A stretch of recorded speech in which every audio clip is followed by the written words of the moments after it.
This is a summary of the Common Council meeting that happened on Wednesday, April 8th, 2026. Earlier this month, Michael J. Brown was murdered in our city. That's a tragedy and it's senseless and it never should happen. The Rome Police Department had a suspect in custody within 3 days. That is exceptional police work. The community is legitimately safer today because of it. To everyone involved at Rome PD, well done. At the council meeting, Councilor Mortise addressed the Central Paving data breach directly and on the record. For anyone who missed it, back in February, the personal information of 36 Central Paving employees was accidentally published in a public agenda packet. I've been following up on whether those employees were personally notified ever since. Councilor Mortise of the 2nd Ward said he was told that they were. And I want to name him specifically because he's the first person in this process to try to give a clear, public, on-the-record answer. I'm grateful that he cares enough about the workers to address it, so a real thank you to Councilor Mortise.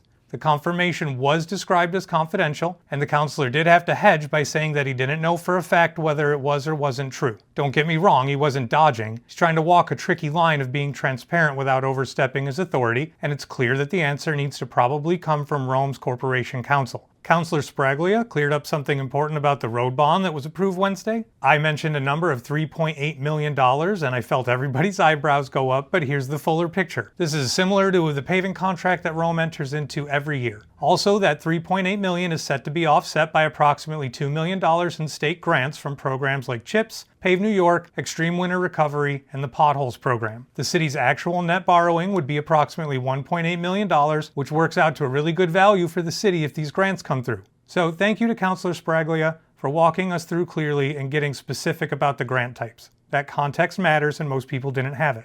And finally, congratulations to Mayor Lanigan and his administration on securing Rome's 2nd Downtown Revitalization Initiative grant. The $10 million investment is slated to focus on improving the Bellamy Harbor area and East Rome. Rome Waterways and Trails has already signaled that they're ready to help. Rome is the first community in New York State to receive 2 DRI grants, with the first one being received back in 2017. We'll examine how that grant actually played out in the coming weeks. We still have some questions around here, and that's nothing new. But this was unquestionably a winning week for Rome. The police did an exceptional job. Our Common Council brought a level of transparency to some questions we did have, a significant grant was secured, and our roads are getting fixed at a price that's a lot more reasonable than the headline suggested. It's a great week for Rome, so let's keep it going.